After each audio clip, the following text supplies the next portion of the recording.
But then let's get her in the air. So as before, quick flick of the rotors, pull back, get them up to speed, apply a bit of throttle, neutralise the pitch. You don't need to use full bore, it'll take off when it's ready, probably about half throttle. You shouldn't need to touch anything, and away she goes. So what I'm going to do for the first few circuits is do left-handers, because most people like to turn to the left for some reason. I'm just going to use roll only so that you can see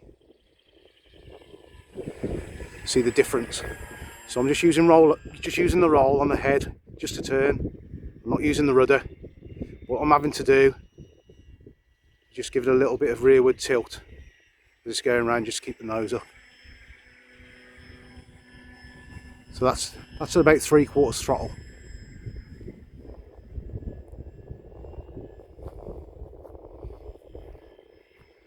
Like I've said before, what you don't want to be doing is taking the model too far out, because it's so easy to get disorientated. You think you're turning it left, and it turns it right, and oh, you don't know which way it's going, and it's always the wrong way that you turn it, and it goes into like a death spiral, and that's the end of that. So for your first flights, just do left-hand circuits, use your roll. If it's too sensitive, then just reduce your throws for yourself. I'm flying it a bit too low here, really, for first flights, but I'm just trying to do that so that you can see it. So another thing that you need to know with any autogyro is that you don't want to bank it any further than 30 degrees-ish, because it will just drop away. I'll try and show you. Try not to do it too low. Right, I'll get it back into wind. But you'll see how quick it can get away from you if you turn it too steep. Just fall away. So here we go. 3, 2, 1. See it? Now if you're too low, you're in trouble.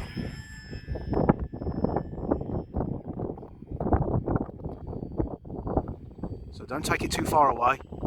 If you can fly it close, then do so. And don't bank it too steep. Right, let's do a couple of rudder turns.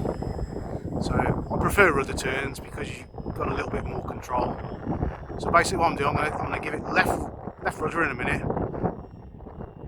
Yeah, but what I'm doing, I'm giving it a little bit of right roll just to keep it flat, the rotor disc. See how tight it can turn? It's not the ideal conditions in this wind, but you get the gist of things. So it just takes practice. It's not easy, but once you've got it, it'll improve your flying. It'll improve your flying with fixed wing as well. So use your rudder, a little bit of opposite, and you can do really tight turns. It's only a small rudder on this one, but it does work well, look, see?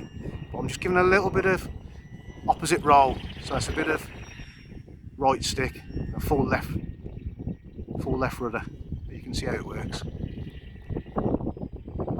Now,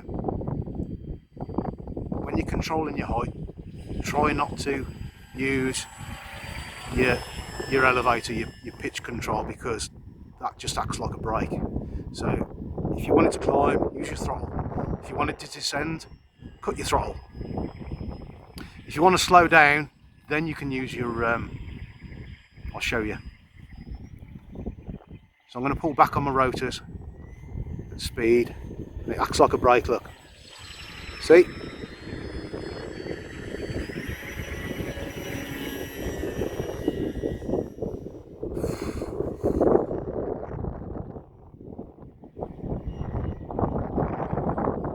It's just practice, just practice. So for your landings, I know we've talked about taking off. It's the same thing really, it's all about throttle control. So you just need to line yourself up into wind, then just reduce your throttle. Try not to touch the pitch control at all. Just use your throttle. Come in. What you don't want to do is chop the throttle right back like you do with a fixed wing and try and glide it in. You still need power. So I'm going to set myself up, look. So I'm into wind. And all I'm doing is just steering it using my throttle. The only time you need to use that pitch is to flare out. Yeah, so I'm going to add a little bit now. And it is as easy as that. It just takes practice. I'm going to wrap it up for today.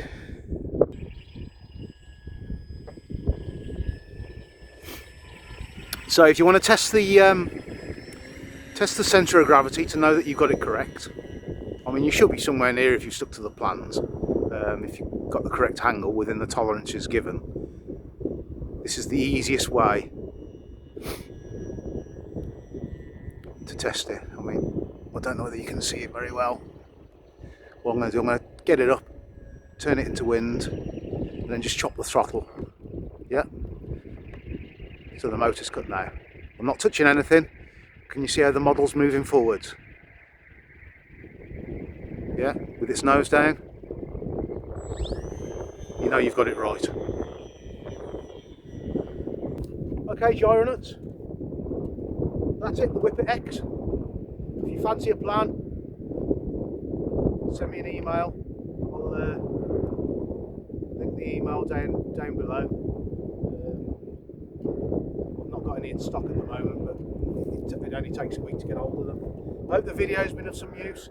It's not just about the Whippit X. I mean, you can use it for any auto gyro. They all fly pretty similar. And that's it really. If there's any questions, just ask. I hope it's been useful to some, may not be to others, but if you've got any questions, just ask. Thanks for watching, I appreciate it, and let's get some more auto gyros in the air. Thank you.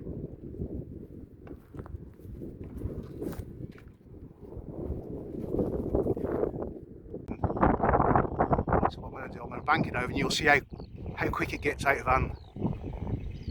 Hopefully you can see it.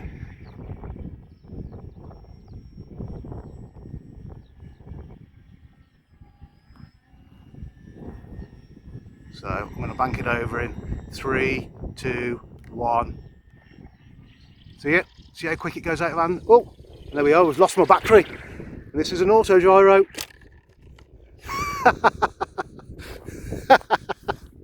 Well, that's never happened before. So much for my battery fixing mechanism.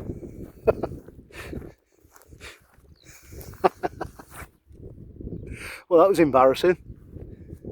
I'll go and find my battery. I can always look back at the footage I get.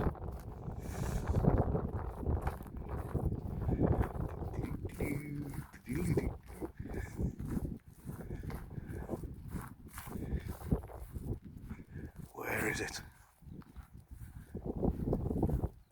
There it is. So if you're going to rubber band it in, make sure you use good rubber bands, not cheap pound shop ones.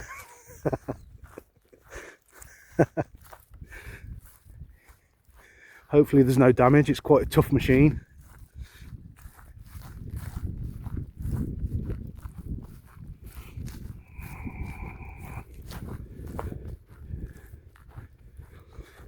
It's not broke the prop.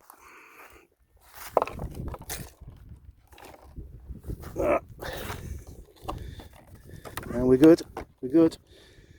Right, I'm going to go and get some better rubber bands and try again.